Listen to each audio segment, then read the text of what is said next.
La llegada de los godos a la zona del Mediterráneo se produce debido a una brutal invasión sobre sus antiguas tierras, las cuales se encontraban cerca del Mar Negro, al noreste de los Balcanes.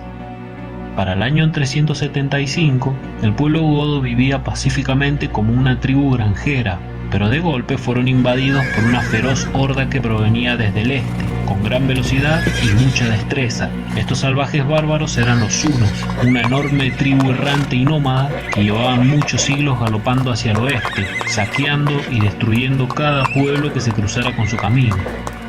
Según cuenta la leyenda, los feroces hunos venían desde el lejano oriente debido a que habían sido expulsados por la dinastía Han, la cual había construido la Gran Muralla China para protegerse de las tribus nómadas que saqueaban aquellas tierras. A finales del siglo IV, los hunos llegaron al Danubio, las tierras que pertenecían a los godos y hacían frontera con el Imperio Romano. Sin embargo, fueron brutalmente invadidos por los hunos, quienes eran imparables y su salvajismo no conocía límites. Estos bárbaros salían de la nada y cuando nadie se lo esperaba, destrozaban todas las aldeas godas que se encontraron, con ansias incansables por el saqueo, por lo que aquellas aldeas muy poco podían hacer para defenderse de los ataques relámpagos de los hunos a caballo. Por ello los godos tuvieron que huir de aquel lugar, en donde ya llevaban casi 100 años instalados.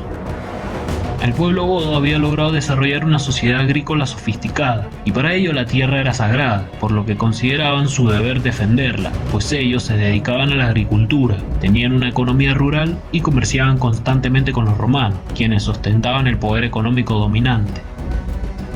Con su sociedad amenazada por los invasores del este, a una escala sin precedentes, los godos buscaron un liderazgo decidido y fuerte, aunque ellos no tenían un solo líder absoluto o un rey. Lo que hacían simplemente era prestar juramento individual a los líderes de los clanes, y después elegían a un jefe central mediante un consejo tribal que tenía lugar solo en tiempos de peligro. Por suerte para los godos, en aquella época peligrosa, había surgido el dirigente fuerte que tanto esperaban, Fritigerno, un caudillo que decide tomar una decisión muy peligrosa y radical para su pueblo, llevándolos hacia el sur para buscar la protección del Imperio Romano. Luego de que los godos decidieron que Roma sería su mejor opción, se dirigieron hacia el Danubio. Sin embargo, la decisión de abandonar su patria ancestral no es fácil. Además, se enfrentaron a un destino muy incierto, ya que no tenían ni idea de cómo serían recibidos por los romanos y su emperador bizantino, Flavio Julio Valente. Los godos están muy preocupados por su destino y saben que estando tan cerca de los límites del Imperio Romano de Oriente, los bizantinos les harían servir en sus ejércitos como defensa contra las nuevas invasiones. El emperador bizantino Valente les concede a los godos el permiso para que crucen la frontera hacia el sur del Danubio, en donde se encuentra la provincia bizantina de Tracia, pero los romanos no permiten su entrada en grandes masas, ya que no disponen de los recursos suficientes como para controlar una inmigración de tales magnitudes. Ante la falta de recursos, los romanos meten a miles de personas en áreas muy chiquitas y en campos de concentración, pues como todos estos acontecimientos llegaron de golpe, no existe ningún tipo de plan para hacer frente a estas grandes migraciones. Además, los alimentos en aquellos campos no son suficientes debido a que solo tienen para la guarnición romana, y para empeorar aún más la situación, cada día reciben a miles de godos. El emperador Valente les había permitido a los godos cruzar la frontera para establecerse dentro del Imperio Romano, pero no pueden desplazarse con libertad dentro de su imperio, un problema que por desgracia traerá consecuencias muy graves. Los godos están entre la espada y la pared. Si no hacen nada, corren el riesgo de morir de hambre, y si se rebelan contra la autoridad pueden ser exterminados. Por lo tanto, se encuentran sometidos a un control total. Mientras la situación empeora poco a poco, algunos romanos comienzan a explotar a los godos, que luego de tantas penurias están desfallecidos por el hambre. Como si fuera poco, unos oficiales romanos idearon una forma abominable y muy cruel de trueque: perros para comer por niños que serían esclavos. Aunque la situación parece que no puede ser peor, los godos son privados de la ración de grano que los romanos tienen reservada para ellos, y la situación llega a tal punto que muchos godos empiezan a ofrecerse como esclavos, mientras que otros venden a sus hijos solo para poder comer. Antes de entrar a los campos de concentración, algunos godos habían previsto que algo mal podría pasar, por lo que escondieron armas antes de cruzar a la frontera, pues estaban en lo cierto ya que durante meses fueron explotados, y su pueblo sufrió grandes pérdidas. Los más débiles, los más jóvenes y los más viejos son los que murieron más rápido. Pero entonces, sin nada más que perder y cansados de la terrible situación, los miles de godos restantes finalmente deciden rebelarse contra el imperio más poderoso del mundo. Ya no tienen nada que perder y están totalmente hambrientos. Son decenas de miles de godos y todos se dirigen en masa a la ciudad fronteriza de Marcianópolis, lugar en donde los romanos le aseguran a Fritigerno que encontraría comida y provisiones para su pueblo en los mercados locales. Sin embargo, al llegar, los romanos le niegan la entrada. En el año 377, los godos, que hasta el momento habían permanecido pacíficos, tallan con gran violencia ante lo que ven como una nueva traición y desatan toda su furia contra los romanos que habitan en la ciudad de Marcianópolis. Muy pronto los disturbios comienzan a extenderse por toda la zona, hasta que los godos saquean todas las aldeas de aquella provincia romana, exigiendo todos los alimentos que puedan tener los romanos. Violentos y descontrolados, los rebeldes godos ya no están interesados en mantener la diplomacia y la paz, ahora solo quieren saquear y dejar de lado cualquier acuerdo político con los romanos. Desesperados por la situación, los tracios piden ayuda a Roma y en respuesta, el emperador Valente prepara su ejército para aplastar la rebelión, un ejército que recién llega de la campaña persa y lo hace decidido a terminar con la basura bárbara. Por su parte, los godos ahora están fuertemente armados y muy bien alimentados, gracias al pillaje de las provincias de Mesia y Tracia, las cuales saquearon, pero lo más importante es que ahora se encuentran hambrientos de sangre romana. Motivados por un gran odio hacia los romanos, en las afueras de la ciudad de Adrianópolis es el lugar a donde los godos se topan con los romanos y cada bando cuenta con una fuerza formidable para la batalla. Pero el problema para los romanos, quienes cometen un error garrafal, es que creen que los godos son muchos menos de los que en realidad son. Además, los generales romanos occidentales le aconsejaban a Valente esperar hasta que ellos lleguen con sus legiones, pero los generales bizantinos lo convencen de no esperar y lanzarse directo al combate, puesto a que piensan que los bárbaros son muy pocos como para resistir un ataque inmediato. En el año 378 comienza el combate muy cerca de Adrianópolis y la balanza comienza a inclinarse a favor de los disciplinados romanos, pero en el transcurso de la batalla, inesperadamente el flanco derecho romano es atacado por la caballería goda, la cual provoca el repliegue de los legionarios seguida de la aniquilación total de 2/3 de aquel ejército romano.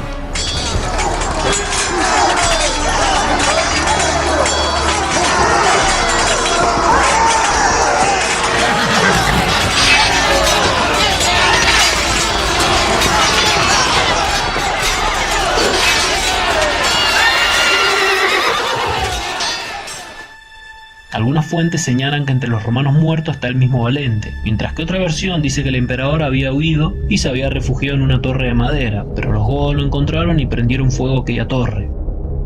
Envalentonados por derrotar a las legiones de Roma, los godos ponen sitio a Adrianópolis, pero al estar bien preparada para los asedios y debido a las grandes pérdidas durante el mismo, los godos abandonan el sitio y se retiran. Pero lo que queda marcado para la historia fue la batalla de Adrianópolis, pues este desastre se convierte en una de las peores derrotas de Roma en la historia. Sin embargo, esto es solo el comienzo de un gran cambio social y político en Europa, pues Roma está a punto de sufrir un golpe aún más grande.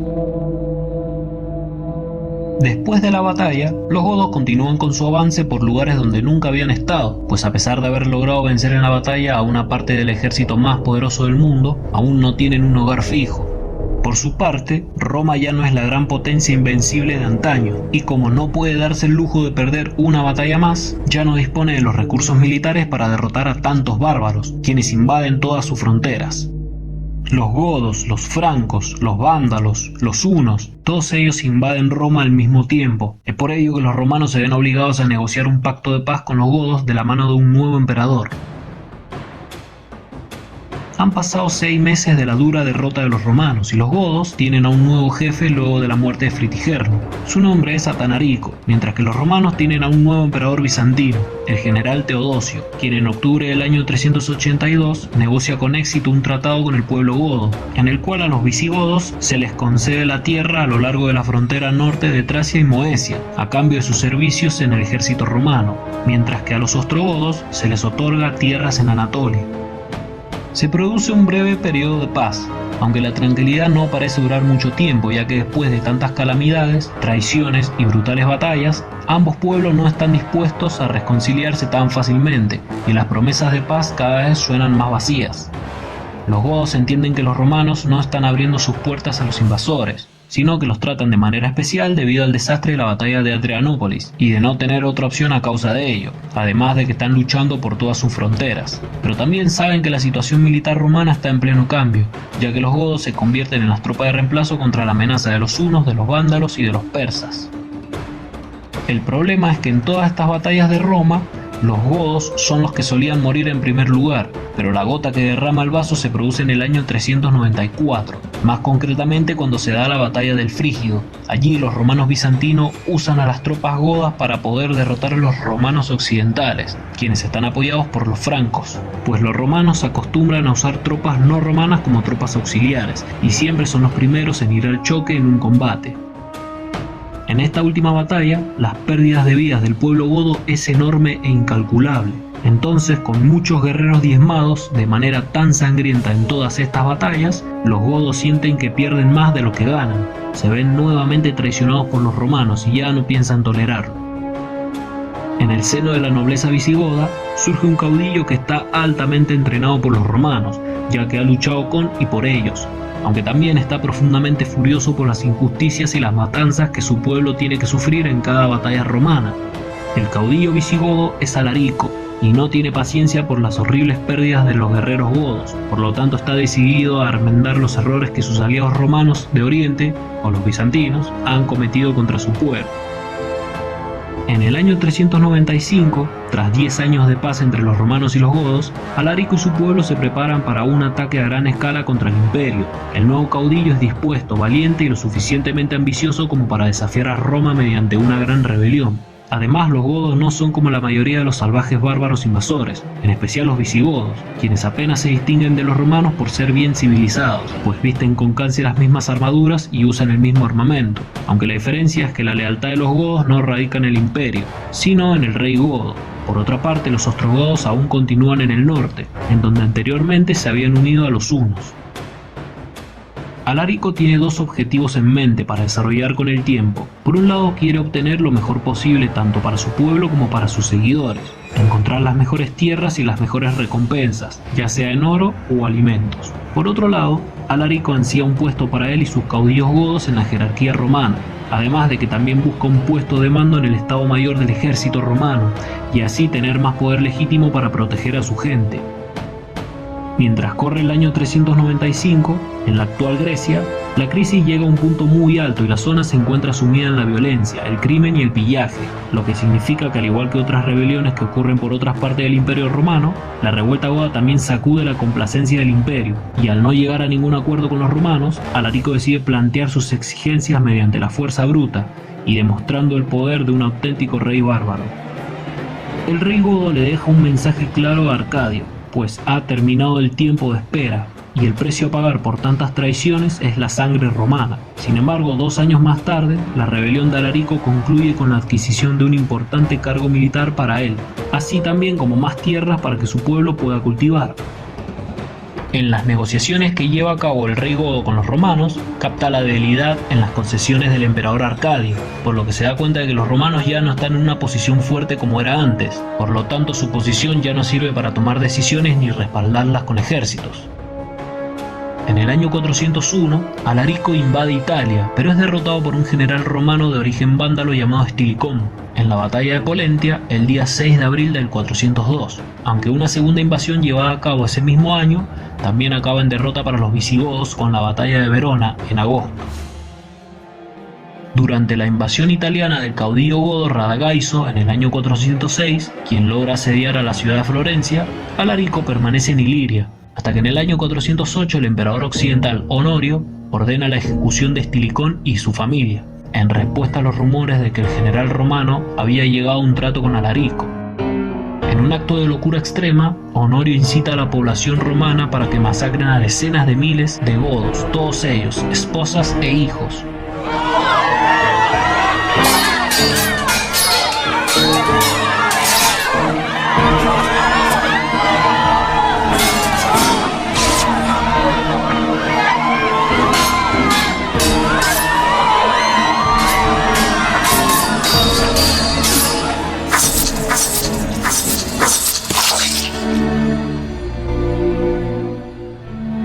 Aquellos godos eran los godos foederati o federados, es decir, los que sirven en el ejército romano.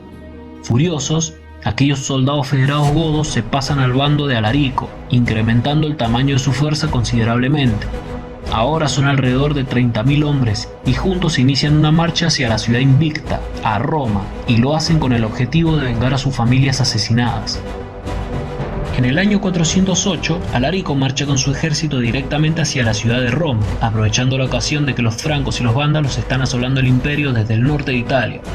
Alarico llega hasta la misma Roma en el año 409 y decide asediarla con un ejército compuesto por muchos grupos aliados de otros pueblos, aunque lo hace sin adentrarse en ella, esperando a que el hambre obligue a los romanos a negociar. Además, en estos días no hay ejércitos romanos que estén permanentemente protegiendo las ciudades de Italia o las provincias cercanas. Solo hay pequeñas guarniciones debido a la gran crisis por la que pasa el imperio. Los romanos se encuentran desesperados y cuando los embajadores del Senado le solicitan la paz al rey godo, intentan intimidarlo con lo que podían llegar a ser los ciudadanos desesperados por el hambre. Alarico solo se ríe y decide continuar hasta que logra obligar a Honorio a que le haga la entrega de grandes tributos en oro y alimentos para sus hombres.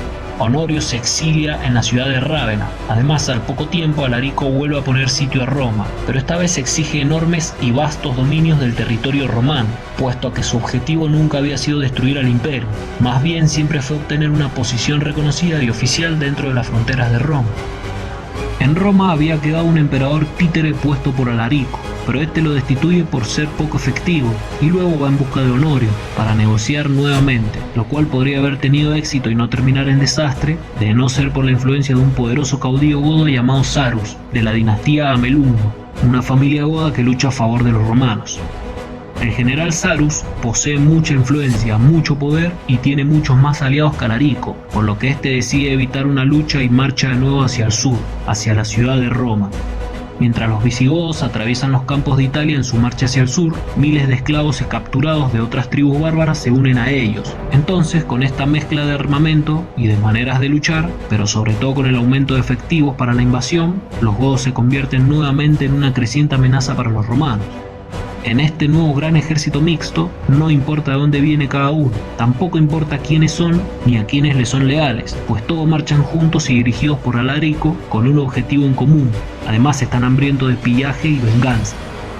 El 24 de agosto del año 410, Alarico junto con su ejército invade y se adentra en la mismísima Roma. Allí los bárbaros desatan toda su furia sobre la capital occidental del imperio, una ciudad que ya no es tan poderosa como antes, pero sigue siendo un símbolo para los romanos. Por lo tanto, y hasta este momento, todo el mundo creía que era invencible e intocable. Aún así, los hombres de Alarico saquean sus riquezas y aplastan violentamente la resistencia.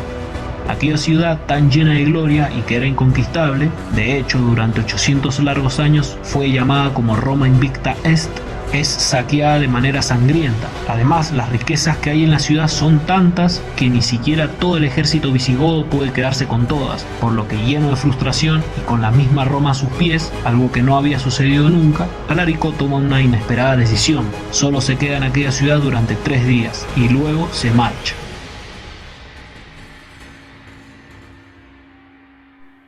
La razón por la que Alarico decide no convertirse en emperador de Roma se debe al particular momento de debilidad por la que pasa el Imperio Romano de Occidente, en especial en toda su estructura política, ya que todo se cae a pedazos. Por ello es que los visigodos fueron capaces de invadir y saquear Roma, pues el imperio se encuentra demasiado fragmentado.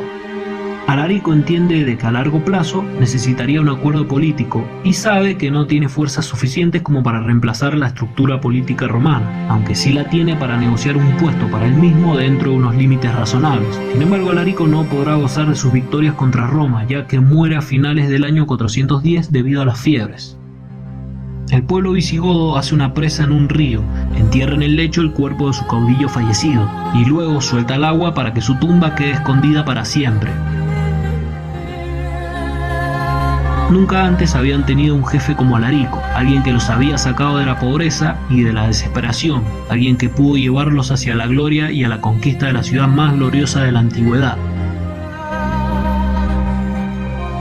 El llegado de Alarico no se trata solo de la creación de un gran ejército capaz de hacer frente a los ejércitos más poderosos, también se trata de una unión de los pueblos godos, el cual acabaría convirtiéndose en un gran reino independiente, que durante un tiempo será el más extenso de todo el continente, y conservará la cultura romana por varios siglos.